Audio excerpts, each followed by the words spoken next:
बिस्मिल्लाहिर्रहमानिर्रहीम अस्सलाम वालेकुम। आप देख रहे हैं केबी डेकोरेशन के चैनल को लाइक कमेंट फॉलो सब्सक्राइब जरूर करें। फेसबुक पेज है केबी डेकोरेशन के नाम से, उसको भी लाइक कमेंट फॉलो सब्सक्राइब जरूर करें। इसी तरह इंस्टाग्राम पेज है केबी डेकोरेशन के नाम से, उसको भी लाइक कमेंट फॉलो सब्सक्राइब जरूर करें। कुछ भी लेना हो, कुछ भी पूछना, व्हाट्सअप नंबर दे दिया गया 0309 29 13 वह ममकाना बटी। आप देख रहे हैं KB decoration, cash on deliver not available, payment full Jazz के थ्रू या बैंक के थ्रू। इसके अलावा कोई नाम है ना कि फ़ोन नंबर है, तलक लाहौर से है। जो कुछ भी चाहिए ऑर्डर ऑनलाइन कर सकते हो। ये डब्बा है, ये इसको मैंने खुद बनाया है। इस पर थोड़ी सी जो आप देख रहे हो ये पेपर गलत लग गया था, इसको मैंने फिर काट के उधेड़ दिया। उसी टाइम फोटो आधा चिपक गया आधा रह गया, तो फिर मैंने छेड़ा नहीं कहीं ख़राब ना हो जाए। और ये देखें, ये गत्ता यूज़ करके और इस कार्ड स्टॉक यूज़ किया, फिर ये बनाया, इसका ये अलग से बनाया है। तो इंशाल्लाह इसको डेकोरेट करके तो मैं आपको दिखाऊंगा। और ये इस गत्ते से बनाया है, ठीक है। और मेन कार्ड स्टॉक है रेड।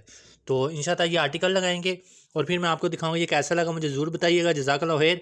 अल्लाह निगहबान। अल्लाह हाफ़िज़। देखते रहना केबी डेकोरेशन। क्रॉप बॉडी मशीन आ गई है, ये याद रखें, दोबारा महंगी होगी और नहीं मिलेगी। जल्दी से ऑर्डर करें।